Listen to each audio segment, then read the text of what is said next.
Hello, everybody. Welcome to a bonus episode with the Crime and Coffee Couple. My name's Allison. My name's Mike. And my name's Reese. So today we are finally doing our Ask Us Anything episode, and we have requested our lovely 12-year-old Reese to moderate and be our host. Yeah, so if she screws up, we apologize in advance. She's a kid, right? So, and we don't have a lot of faith in her, so I guess let's just kick this thing off. I'm just kidding. I love you very much, and you're going to do a great job. And she's looking adorable, and if you'd like to see the video, we are posting this over on YouTube, too. Yes, absolutely. So, first question? Okay, from the Till Death Do Us Part podcast, if you had 24 hours together, no kids, no interruptions, what would you do? I do know that we want to keep this very kid-friendly, and I think you have an idea, Reese, of what I would want to do with your mother. What's in her father's mind right now, because he likes to make things uncomfortable and inappropriate sometimes. It's not because of that. It just so happens that our society has deemed making love to your wife what is shouldn't be wrong talked with about in you? front of your own children. And that's how they got here. They know this. You know this, right, Reese? Oh, I know it. Yeah, So- see, we're very open. Reese and Reese always joke that Mike likes to pole vault over the line of what is appropriate at times. And granted, we are a very open household in an appropriate manner. Yeah. But I'm going to go ahead and answer this question first, if you don't Please. mind. So personally, if I had 24 hours with just you, Mike, no kids or distractions, what's on my mind would be travel. I would love to... if time wasn't a factor, I'd hop on a plane and go to like France or something, or wander around a city, an amazing city I've never been to. And we always have that conversation. You're always asking, like, in the middle of a dinner, that's our big speaking topic. It's you especially always ask, where would you go if like money was no object? Like right now, somebody puts you in the airport, where would you want to go? That's the question. Yeah. If you're at the airport right now, where are you going? So I would say a place I've never been that I've really wanted to go, somewhere in Europe for the day, wander around a city. We just finished watching the movie with Ethan Hawke, Before Sunrise, After Sunset, one of those. And that would be like my idea. Just like wander in and out of a cafe. If something catches your eye, you stop. There's no agenda. You're not rushing.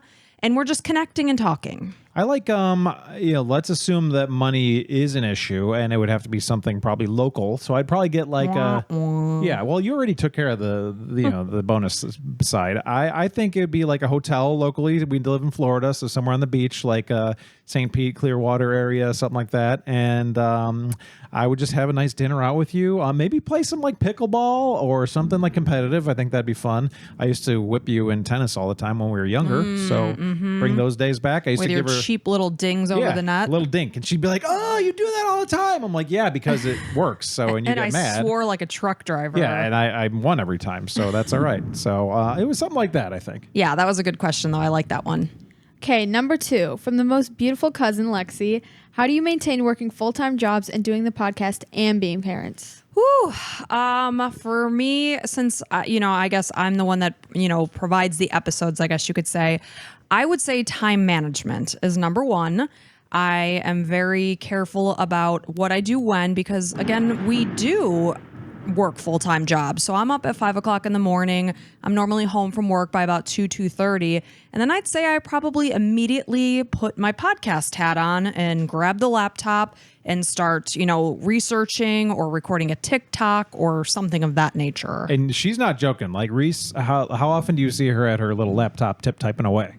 Anytime she's not doing anything else. Like, Allison is the master of efficiency, and like her parents were entrepreneurs, and her mom especially has been like a really hard worker her whole life. Not that her dad's not a hard worker. Your dad also, not that he's listening to this, so it doesn't matter. But your mom is just like, when she is zoned in on something, man, that stuff's going to be done. Like, so much so we go over there and she's like, Mike, honey, when you get a second today, can you fix this like internet thing? And I'm Mike, hon. yeah, I'm like, okay, I'll do it right now, because I know it needs to be done right now, because it's going to stay in her head until it gets done, which is fine. So I'm just like, you have decided you're going to make sure you give good episodes to our listeners, because they care enough to listen to us and take the time to do so.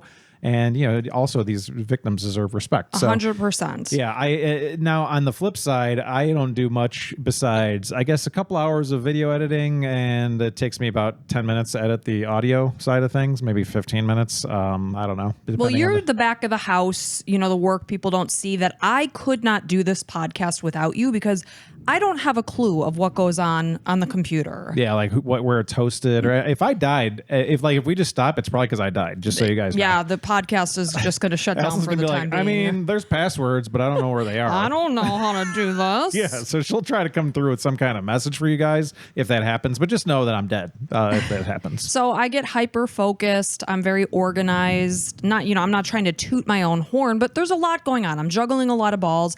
And first and foremost, I have to say, yes, I am a dietitian. I am a podcaster, but my number one role is my family, truly. And if I'm not doing well in that regard, everything else is suffering. So that's where I struggle with, is trying to do it all and do it all okay. And you do okay for the most part. You're an okay mom. For the most part. Okay. Now, number one, I say your number one goal should be wife. You got to take care of your husband's needs. Oh, absolutely. Wants, yes. I'll give you desires. a foot massage after this. I don't need foot massages. Okay. I just need to be told I'm a good boy and You're I did a good job. boy. You did a good job. Thank you very much. So yeah, my kiddos, I never want to look back with regret when they're adults and think that I missed out on the time that they were under our roof and we were a family of 4. I want to make sure that we have had our time together and maximize the experiences and memories. Number 3, the Daily Bee and Ava the White. How did a teenage romance grow into a long-lasting relationship? What is the secret of your long marriage? So if you're new to our podcast, if you don't know much about our background, Mike and I met when we were 16. My girlfriend picked me up one random day. I was working for my parents. They owned a business. And we were driving, and I'm like, where are we going? She pulls into this place. I'm like, what the heck is this? It's a bagel shop. She's like, we're going to apply for a job. And I was like, I don't need a job. She's like, yes, we're going to work together. It was not yet open, so we applied. I got hired, and boom, I met Mike Pernecki. Yep. And my friend and I, similarly, I was sick of asking my parents for money all the time. You're like, hey, Dad, can I get $20 to do this? Or, get some food this weekend. Not that they ever even told me to go get a job, but I was just like, I just want to make it so I can do my own thing. And there was a perfect opportunity. A bagel shop named Burger's Bagels was opening. And in Orland Park, Illinois. Yeah, that's right. It's some kind of grocery store now. But we both applied. My friend got a call saying, hey, we'd like to interview you and talk to you about this position. I never got a call. And I'm just as... interesting. You're way more outgoing than he was. I didn't want to say that, but I was like offended. And at that age, I had enough wherewithal to call them and be like, hey, my friend got called back and I'd like to work too. And they were like, oh, yeah, actually, okay, that sounds good. Come on in for an interview. So I did. And I really just wanted to do it to meet some girls. And because at that point, I talked to some girls in high school, but it was just more about I was, girl obsessed at that point. Just like, man. Oh, you were 16. Yeah, exactly. And I was like, I just want to meet some chicks and hang out with them. Like, not even just to date, but just to know some girls. I just really wanted to know more girls. And we're like, all right, let's do that. Yeah. And so my very first day of work, it was February of 1996. I came in and I was introduced to Mike. You were one of the first people I met, and we just started out as friends. And it was interesting because my cousin, who lived locally and we're super close, she came in and just to see me at work, and I went to her house after, and she's like, so that guy Mike, he likes you. And I was like, no, he doesn't. I'm like, I don't even know him. Yeah, she doesn't know what she's talking about. Like, I liked her as a human being because she's a lot of fun and bubbly and fun to talk to and all that stuff. I wasn't romantically interested in you at that point just yet. Yeah, so we were friends for a handful of months, very close friends. And I think that's just how it's always been. Like, we've always really just liked each other as humans. Like, we respect each other. We make each other laugh. If I'm having a terrible day, the exact thing to say to make me laugh so hard, I basically pee in my pants. Wow, I don't know about that. Maybe back in the years ago, but now you might get a little small chuckle. You made me pee in my pants last week. Oh, okay, good. It's as long as you're still peeing in your pants, I guess we're in a good spot. So I think the number one thing is truly liking each other. Kindness and respect are top for me. And I love to make a point because people ask, because we've been married for a while and high school sweethearts is pretty rare, but people will say, like, how do you do it? And it's like, it's nothing secret. It just so happens, I think, that we are lucky so far and that we're growing together and that, we do, I think, like you said, the just having respect for each other. I've read that on many different areas. Like, if you talk worse to somebody you love than somebody you just met on the street, that's a problem, and of course you will do that because you're in love. So, they're going to see your true side, Right. Because whether it's a roommate, a boyfriend, girlfriend, spouse, when you're spending that much time together, they're going to see you at all, hours of the day, all moods. but it should never come down to you're speaking to a stranger on the street with more kindness than your spouse. Now, are we going to snap at each other every now and then? Yes. Sure. But generally just trying to be kind and respectful of one another. You know, those butterflies are going to fade away after a time. Oh yeah, long gone. And you have to make each other laugh and, you know, be each other's biggest cheerleaders in life. Like Yeah. if something happens to me or I see something beautiful, the first person I want to share it with is Mike. Yeah, likewise. And we're lucky in that area. So so far so good. Who knows what's going to happen 10 years down the road? But you know, I guess checking on us. then. Yeah, and we're usually on the same page with parenting. Like if I'm about ready to lose my mind, I'm at my wit's end, you're the sane one. If you're losing your shit, excuse me, Reese, I'm so sorry. Oh my goodness. Then I'm the calm one. Somehow we just seem to balance each other. Even when the kids were like babies, like I would just be like, "All right, I've had enough." And you'd be like, "Mike, all It's right, okay, settle down." we and got that's this. and that's not you at all. Like you are never the level-headed one. you right, know? you're the calm one in this relationship. So it's almost like if you witness that, you're like, "Oh man, somebody's got to step in." Somebody's got to be the level-headed one here. So I just think we just don't take life too seriously. We make each other laugh.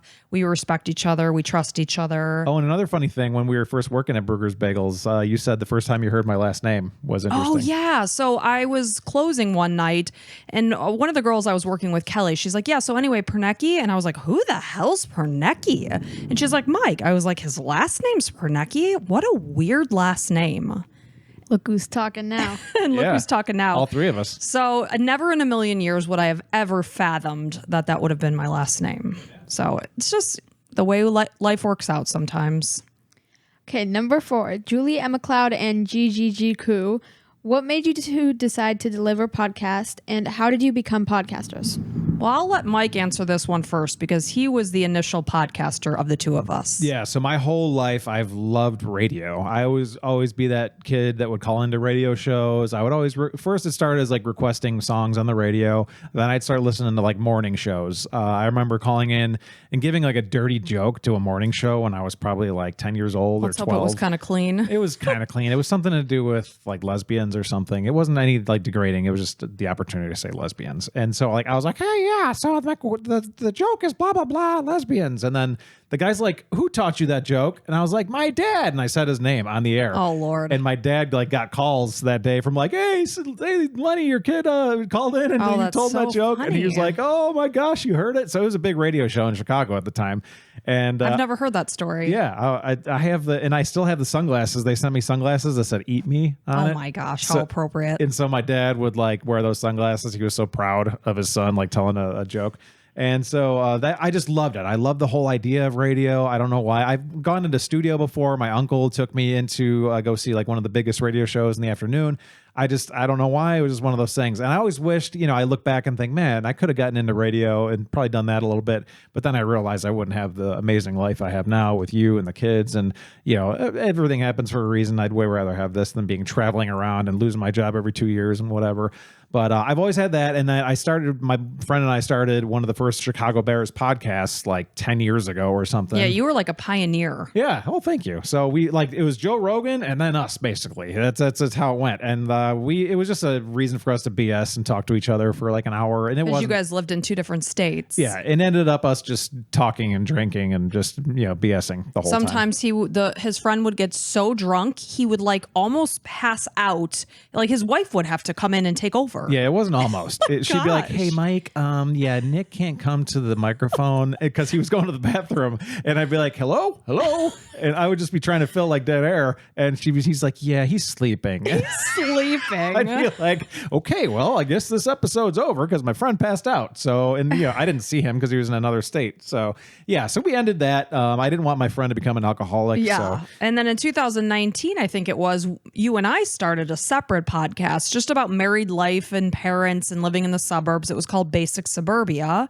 And then that kind of just fizzled out. And then during the pandemic, I was working, I always had to work through the pandemic because I work in a hospital and, I'm covering the ICU and everyone's on a ventilator and nobody knows what's going on. And I kind of got by those stressful days by listening to true crime podcasts. And one of the bigger ones were taking like a hiatus. And I came home from work one random day and I was like, why don't we do a true crime podcast? It just came to me one day in the midst of the pandemic while I was driving to work. And what's so cool about that, similar to when I said, you remind me of your mom, I've always been waiting for something for you to take hold of something and really just like make it yours, because you have so much potential in you. Like as an entrepreneur, I was always coming up with ideas like, oh, why don't you do like your at-home dietitian business, or why don't you do this or And that? I was like, nah, I'm just not into it. Yeah, it just never took you. And I'm like, all right, well, maybe, that's all right. Because I saw that you have your mom in you and you have that like drive, but it just needed to be something you were passionate about.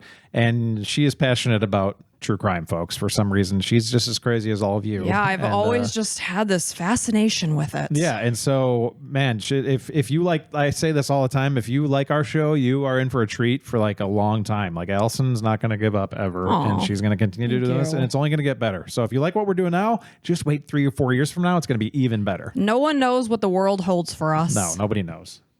So next question. Number 5, Ginny Annie Smith. What has been the best day in your lives as a married couple?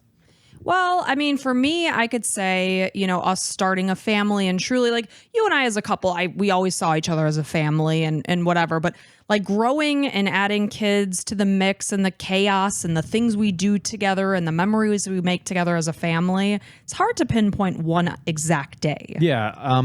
One thing that pops into my mind was right before we were married.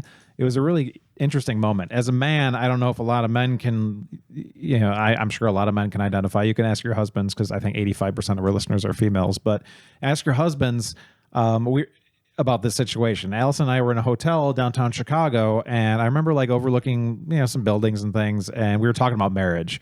And she's like, well, let's just like, when are we going to get married? And in my head, I'm like, I don't know. I'd maybe never, I don't know. How do we know if it's going to work out? We were at the Cheesecake Factory at the bottom of the John Hancock in downtown Chicago. Oh, that's when it happened? Yes. Okay, so I remember it incorrectly. But we had this conversation with like, how do I know it's going to work out? I just have no idea. Like, why would we get married if we don't know for sure?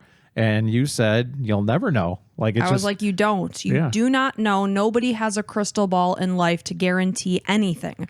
I said, we only can go by what we know, where we stand right now. And where we stand right now is super solid. and I'm a very logical person, so I'm trying to put like 1 + 1 is 2 together and be like, there's no like solid 100% of this is going to work. Nope. Like, and I wanted a marriage to work, like all of us. Anybody that gets married, you want that marriage to work. You don't want to just jump in, and it's one of those things you just got to take that risk. And I remember something clicked in my head. I'm like, yeah, you know what? I think it might work with this one. And With this one. yeah, and It's been a fun ride. And I'm sorry I cut you off. Did you want to elaborate I on also that? want to say, if you hear any lightning in the background, we have a crazy lightning storm going on. It's summer in Florida, and with that, every day at around 6-ish, our dog has a panic attack and almost has a nervous breakdown, because it is like the worst thunderstorms you'll ever hear every single day. Yeah, so that's actually happening in the background. But anyways, so it's that day. I don't know if you were done talking about that. No, you go ahead. But also, like, I would say, as a married couple, as a family, when we went to Yellowstone last year, I remember all of us hugging together and just embracing. We took a picture because we thought it'd be funny, like all of us hugging. And we can't even see Reese because she's like below all of us. And then, of course, the Cameron, our 15-year-old, he had to like pull us in so tight. Us two girls in the middle were crushing, like our lungs were collapsing on themselves. So we were laughing hysterically. And then it became like a joke to see how hard we can squeeze. And like I set it up on the tripod to take several pictures, and it was amazing. It was just like we're in Yellowstone, which is breathtaking. Like I always hear people like, go to Yellowstone. I'm like, okay, there's some trees and bears and stuff and whatever. It's cool. But I'm like, amazing. It's like a wonder of the world. like if you can ever go, I'm so glad we took the risk and just went. And then we got to see it with the kids, and there Yeah. was like no cell phone service, which was great, because then we were just present and connected. Like I always say, part of me wishes I would have been able to raise my kids in like the 80s and 90s when cell phones and social media didn't exist. Actually, we can just take them away right now. Because then you're more present together as a family. And I love that about our vacations, is when we're truly connecting and we're just laughing and we're not on an agenda, and we're just making amazing memories together. Yeah, and I don't know what it is, but I like we're pretty lucky. I think we're all lucky. Like we all have a good time together, wouldn't you say, Reese? I'd say so. Like we have a good time. We look around at each other sometimes, and it's just like we kind of like this. Like we're all laughing. We get and along stuff. well. Sometimes the kids want to murder each other. Yeah, but siblings do that. But I mean, besides that, like kids will be like, "Oh, teenagers, that's rough for you guys," and I'm like, "No, They're I'm really sure good it's, kids. it's pretty good." Like, But it's funny though when the two kids are pushing each other's buttons and just escalating, and I'm always like, "All right, guys, all right, this is not going to When go I'm anywhere doing good." nothing wrong, and it's just him, and she goes towards me. Oh, you're so full of it. You're full of baloney. Drives me crazy. Okay. Gabby Boyson, how do you separate the cases you tell from your personal life? Oh, that's a good question. So I guess you could say I have kind of two heavy roles. I work in a hospital. That's my full-time gig. And I am seeing people at work that are in their worst moments ever. You know, somebody themselves, they might be dying. They're making a decision for a loved one. And it's a very heavy situation. It's very sad and heartbreaking. And I try to be there and be empathetic for them. And then I come home and I read about the person's worst day ever in a true crime case. So it's like heavy on heavy. So I think for survival purposes, you just have to compartmentalize what you're seeing and hearing and reading.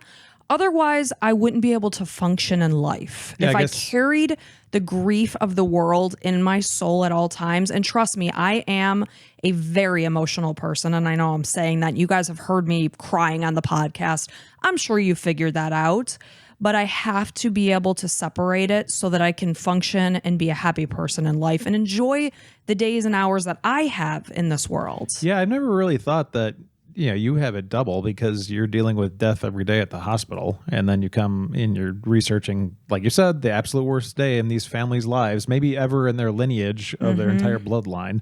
And it's horrible. And I've told you guys before that I also compartmentalize things, and by compartmentalize I mean throw it away completely. Like, I will not remember a story at all from 2 weeks ago when Allison's like, oh, remember when we talked about Jane and this happened? I'm like, I might say yes, but I really, nope, sure don't. Like, my brain's like, nope, we got rid of that 2 weeks ago here, Mike, so next one, just bring it up and we'll throw it away too. And honestly, the first time that happened, I thought you were kidding, because we say record on a Sunday morning, and then on Monday evening, I was like, hey, with the blah, blah, blah case, you're like, what? Which one? I was like, the one that we did yesterday?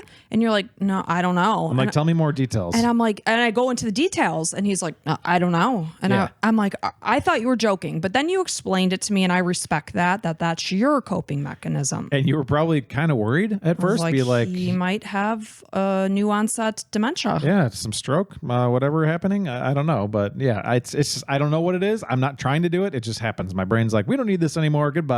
Yeah, and for never a second do I take the cases lightly that I am researching and presenting, because I do respect the fact that I am telling a human being's story of the worst thing that has ever happened to them. So that is it's a heavy thing to do, but again, compartmentalizing is how we get by.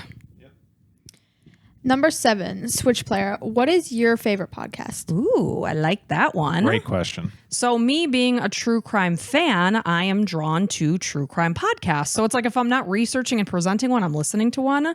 I do love a lot of the husband and wife teams out there. It's almost like we are like a little family together, rooting each other on, supporting each other. It's a good network. Till death do us part. They were our first question that you read today. They're our besties. I'd say they're our podcast besties. I would like to meet them someday, but they keep skirting us. So yeah, I mean, They're whenever giving you us guys the are ready. cold shoulder. Yeah, whatever, guys. And then True Crime Couple, I listen to them religiously. Crime Salad, I listen to Sword and Scale. I love that show. It's so well done. I don't listen to true crime, but I do love Sword and Scale. That dude, Mike, he's got talent. Like, he is, you can tell he's like an audio engineer or has been in the business for a long time. That's an amazing show. He does get very opinionated sometimes on things. Maybe but he, offend some people. yeah, and that's okay. He sticks with it. He's so, hilarious. Yeah. And then what about you, Mike? I don't like true crime. I know everybody knows that, but I stick with Huberman Lab, which I like learning about health and all sorts of things. Like, I will even listen to like the women's reproductive one that he had like a few months ago, just because it's like interesting. I just like to learn facts. We talked about that when I was asking for book recommendations. I'm still getting them, by the way, so thanks everybody. I like to learn things. So Huberman Lab, the Joe Rogan podcast, I go in and out of that depending on who the guest is. I listen to My First Million, which is like an entrepreneurial podcast. I love it. I listen to these. I go to the gym every morning, Monday, Tuesday, Thursday, and Friday, and I listen to the Hustle Daily Show, which is like 12 minutes of tech news, and it's fantastic. It's like quick hits, and you're like, okay, here's what's happened in tech yesterday. Blah, blah, Like blah, blah, blah. Cliff Notes on tech. Yeah, and then I just added this new one. It's a news show. I don't listen to the news. I don't watch the news on television. I just think it's like cancerous. But it's just like factual stuff, especially with the elections going on and stuff. I like to at least know what's going on generally. And so, yeah, I think it's called Morning Hustle or Morning News. I don't know, something like that. So those are the big ones. Nice. Yeah. Number 8, Lydia Benson. Why did Mike stop picking cases? How long will you keep podcasting? How dare you, Lydia? How dare you get so personal? I'm No, just I kidding. like this question, Lydia. Thank you, Mike. No. Why? Mostly laziness and lacking of caring about true crimes, I would say, if I had to pick two things. It was getting to the point where Allison would have to get on me, and I'd have to. You remember, if you were listening that long, I used to be tired and talk about how I stayed up all night, pulling an all-nighter. It Because was like college days again. It was because I'm a procrastinator and I'm really good when it gets down to it. Like if I need to throw something together, like a coworker's like, "Hey, can you do a demo for me?" Like I'm sick. One of my coworkers asked. I'm like, "Yeah, absolutely." And she's like, "Okay, here's the notes." She's like, "You good? You sure?" I'm like, "Yeah, no problem." Got it. And then the stuff didn't work right, so I figured a way around it. I'm like, I'm very good on my feet. I think quickly on my feet. So it was just one of those things. It just wasn't working. I told Allison, I'm like, "Listen, like you're really good at this, and I need you to take on more of it because because I'm not very good at it." Well, really what it was getting to be was almost causing like a rift in between us, and like not a rift, but like where I was like nagging you. Well, and also you get annoyed because it's like that's my job and I wasn't doing it. And I'm like, everyone always jokes with who knows us as a couple. Mike, what are you doing? Mike. What are you doing? Because you know there's more and you never do it. Mike. In college, it was always like, Mike, shut off the alarm. So I was getting on his back, and I truly do enjoy like just diving headfirst into a case and learning everything that I can learn and organizing it and putting it in a concise, presentable format. So I'm like, you know what? For the greater good of our marriage, I'm going to start presenting all the cases, but I'm hoping you're going to do one soon. Yeah, and here's an analogy maybe to help you out. So, like, if you think of something you really don't enjoy doing, but you know it's good for you or something like Going to the working gym, out, maybe? Yeah, exactly. Like cardio, right? You know it's so good for your body, right? I know that this would be good for our marriage and good for me to do things because you work so hard. Allison puts in so many hours. I know it'd be really good, but I look at that treadmill. I'm like, not today, buddy. Maybe next month. I don't Just know. got to do it. Yeah, and so it's like that's how it looks to me when I need to start researching a case. Well, And the it's biggest just- thing is if you find a case that piques your interest, then just dive into it. Yeah, and that's the hard part. 'cause- And then, I'm sorry, go ahead. no, I don't know. That's the hard part. There's not a whole lot that pique my interest. I hate reading about the ones that have children involved. I'm never going to do one of those. I know you do it all of the course time. not. You do like the interesting, intriguing, mysterious Yeah, the ones. bulldozers and just like, when the serial killer got killed by the husband or something, I thought that was awesome. I love the revenge ones. That revenge one you did about the dad, unfortunately. Jody Plauché. Yeah, exactly. So I forgot the name already. And then Reese, that was a second question, right? There was a two-parter. Yes. There's an add-on that says, "What is Mike writing while he's taking notes during the episodes?" Was there a question though that said, how long will you podcast for? So before you answer that, Mike, my answer to that would be hopefully forever. I Yeah. would love to do this forever. I'm really enjoying the heck out of it. This is going to be 3 years in September, and I'm full steam ahead. So I hope we could keep this up for as long as possible. Till death do us part. Till death do us part, like our buddies. And I will say, I have already said this, but if you enjoy this, you've picked the right train to hit your ride on, because if you've heard other podcasts, like, podcasts always come in and out and all this stuff. If you like what we do, Allison's your girl. Like, you are not going to be let down ever. You will have podcasts for the rest of your life. I mean, because it's successful enough where we can keep doing this for a decent amount of time. Thank you to our patrons, by the way. Yeah, so much. and I can't say thank you enough. And it's something we can do together, which I love. So I enjoy it. And then, so what are you writing down, Mike, during the episodes that I'm presenting? Yeah, so I don't have a great memory, as we've shown here, but really the most important things, I like to make sure I have the name of the victim, obviously. I like to have the date that the horrible thing happened so that I can kind of put a timeline together as we're going through. I like to write down siblings and fathers, mothers, boyfriends, anybody who's like interesting in the story, and I'll like underline them, or I have this like little method that I do with like trees and stuff and how they're related, and in case I need to reference them. I don't want to get the names wrong. You know? are pretty darn good, I have to say. You've impressed me many a times where I'll throw a random name and then you'll loop back around and remember that person. Oh, I'm not remembering. It's all written down. Well, right, because of the method that you use. Yeah. It's working. So like there was like, if you listen to all of our episodes, we don't don't edit out a whole lot. Like there'll be times when I might say something like maybe a year ago or so, and I might be like, oh, so where did Jim come in? And you were like, that's the brother. And ever since then, somebody was like, what are you, an idiot, now listen to your wife? And I'm like, yeah, actually that was really stupid of me. So Well, sometimes, it's a lot of names being spewed out, and that's why writing down is important. yeah, and especially like the really, really sad ones, like I said, with kids and torture and stuff, like my brain will actually physically shut off and I can feel it getting hot. So like I might just tune out for a good 3-4 minutes. Like self-preservation, I guess you could say. Yeah. But I write down stuff just so I can come back to it later. And and also I'm trying to think of questions that other people would have, just like myself. Yeah. So that when you're listening in your car, what would you be thinking to ask? And then from Angie Haddart, is there a case you can't bring yourself to cover? How long does it take you to research a case on average? So you actually just said something that made me think of that is a case that involves children is really, really, really difficult. I try to stay away from them. If you listen to us, you'll know I have covered cases that involve children. There's something to do with children being tortured at the hands of an adult that they should be able to trust that I oftentimes cannot bring myself to do. I've covered a couple. It's brutal. It guts me to my core, so I do try to stay away from those. Yeah, anything with extreme torture and like where the groups come together and think this is okay. Like what's that girl's name? Sylvia Likens? Sylvia Likens. That's like one of the worst known cases ever. And I think every true crime podcast has covered it probably at some point, but maybe not. I don't know. I don't listen to I had never heard that case before, but it was really hard for me to get through that episode. We had to actually pause multiple times. I was like weeping. The rest of the day, I felt just very like almost lethargic just from the grief. And so those just hit me really hard. Not to say that all the cases don't, because they absolutely do. I carry them in my heart. I really do.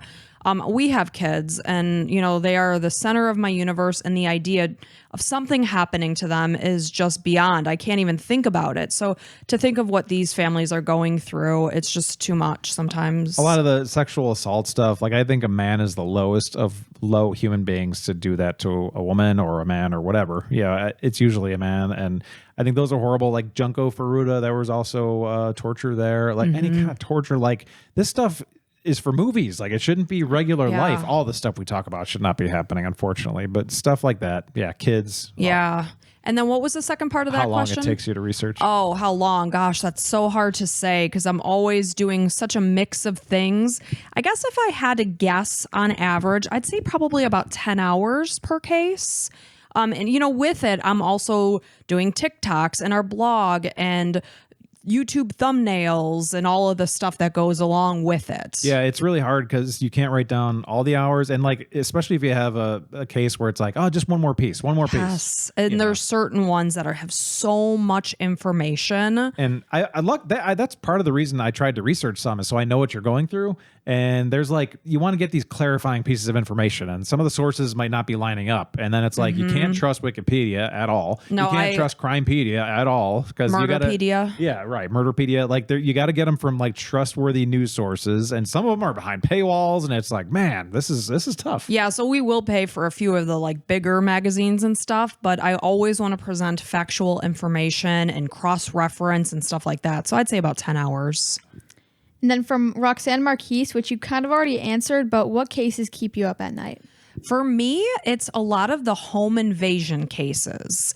That is like my biggest fear in life. I will tell you that. There's something about our home in that you have this sense of safety. Like, this is my safe space. And there's something about somebody coming into that safe, serene space and doing something that scares the crap out of me. And I reference in my mind, the Idaho State case where that Brian Kohlberger went into the girl's apartment. There was a boy there too, but that one gave me terrible nightmares. I had probably nightmares several nights in a row. He left a knife in one of the girls that he murdered in the bed. He left the sheath, the casing for it. And I had this dream that he was crawling on our bedroom floor in our room. And I woke up and I was like convinced he was in there. So those cases really get to me. Yeah. And I always worry, since we're in the true crime world, there could be somebody that's like didn't like how I talked about him because I talked some bad stuff about some of these people because they are human sex garbage. So they might be out for like, I'm going to get him or whatever. And it's like, well, nothing I can do if that happens outside of protect my family. So, people might ask you like, would you be afraid to like kill somebody? I'm like, if my family is at all threatened, not only will I not have a problem killing somebody, I will like enjoy watching them bleed on the floor. Sorry, your Reese, father is you shouldn't be hearing morbid. this, but I mean, it will almost bring me joy to know that I reduce this person to not be a threat anymore. Like, I don't ever want that opinion. I never want to have that opportunity. No, let's hope that would never be something we'd have to think about. We've got proper checks and balances in place. So, and then the other thing is anything involving kids that are approximately in the age range that our kids are. Like today, our daughter and I were sitting together at Starbucks. She was sitting next to me and I was reading a case about a 13-year-old. And our daughter will be 13 in November. And I just kept leaning over and just giving her kisses and hugs and just those hit me really, really hard as a mom. And it's a good opportunity for us. Like if any of these stories you can relate to, it's always a good opportunity to bring it up at the dinner table and be like, you brought it up last night.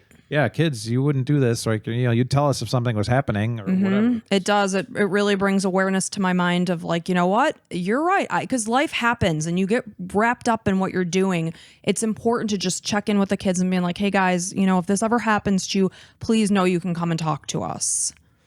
And then last question from Sherry Purdy. What are the kids interested in pursuing in the future? Has anyone asked you for an autograph yet? So for the first one, I was kind of interested in dentistry, but mostly being an orthodontist or something. And Lexi asked us the second question, and she is a hygienist. That's our cousin, our loyal listener who we adore cousin. She just finished. Yeah, she just did her graduation walk. And she's a doll face. Oh, and, she's precious. I don't think she's single right now, but she probably, maybe will be in a little bit. Well, she's a catch regardless. Yeah, so. Any of those 20-somethings and you're good looking and very successful, let us know. We'll hook you up. Well, at least give her name to you, or her name. Okay. So, Reese, did Lexi kind of inspire you on the dentistry thought? I'd say so, yeah. I think so. I mean, it just came out of nowhere, so yeah. Yeah, because initially you did say, I want to be a dentist. And then I was like, what about orthodontics? Yeah, and I just feel like some of the dentist stuff, it's a little gross, some of the stuff that they have to see, and I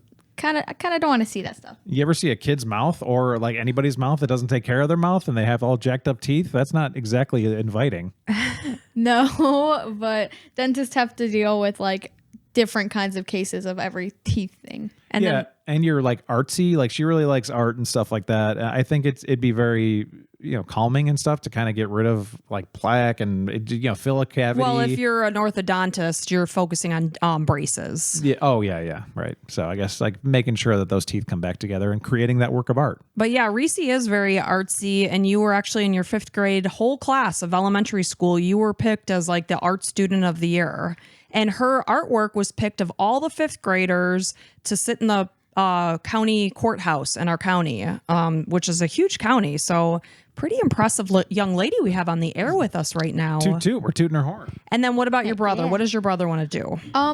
So he hasn't set his foot down like immediately, like for sure. But I know he talks about wanting to own a business of some sort, and I know he likes YouTube and stuff and gaming. I don't know. And he loves sports. Yeah, I mean, ideally, if he could pick something, he'd want to be a baseball player, probably like a pitcher in the major leagues. But I'm always like, all right, well, let's assume Let's say that may plan not B. happen. Not assuming, but just maybe it won't happen. Like, there's a possibility he might not be a major league baseball player. So what would you fall back on? Yeah. So, and what was the second part? Has anyone asked you for an autograph yet? No. Nobody has asked us for our autograph. We have had one listener say they did see us in public when we were back up at our hometown of Orland Park. We were at like a forest preserves. It's like these old toboggan slides where you go up the staircase. People go there for exercise because the slides are shut down. It's called Swallow Cliff. And she had posted, I saw you guys there, but I didn't want to interrupt you because you were there with your daughter and whatever. But no, we are not to that status yet that anyone has asked us for an autograph. And trust me, we're not a big deal. We're just a couple of dorks hanging out here telling stories. And really, like the main feature is these horrible stories. You know, we're not anything special. We're just trying to do our people. best. We're just people. And I always have to laugh if somebody's like, oh my gosh, I'm fangirling over here. I can't believe you responded to me. I'm like, oh my gosh, if you only knew how just normal we are over here. Like, we don't think we're cool in any way. We have to look at each other when we wake up every day, and it's not a pretty sight. I mean, you are. You're a very pretty sight. Oh, well, thank you, Mike. But You're I'm sweet. not. Reese Yeah. is beautiful. Allison has to see me come out of the shower all the time. That is horrifying. So Don't make our daughter picture that. Well, she doesn't want to have nightmares tonight. She's going to have a sleepover with her friend. full circle. This is the circle of life. That's how it happened. Circle of life. Yeah, it absolutely is. So Well, yeah. Reese, Elizabeth, we appreciate the heck out of you, and thank you for being the hostess with the mostess. Yep. We appreciate all of you being here. Thank you for sending in your questions. And if we didn't get to your question, we plan on doing this every now and then, Yeah. maybe every several months, handful Something of fun. months, something like that. And just thank you guys so much for being here. We are enjoying this little venture of ours. And, you know, we wouldn't be doing it if it wasn't for you. So thanks again. And Reese, anything to add before we sign on off?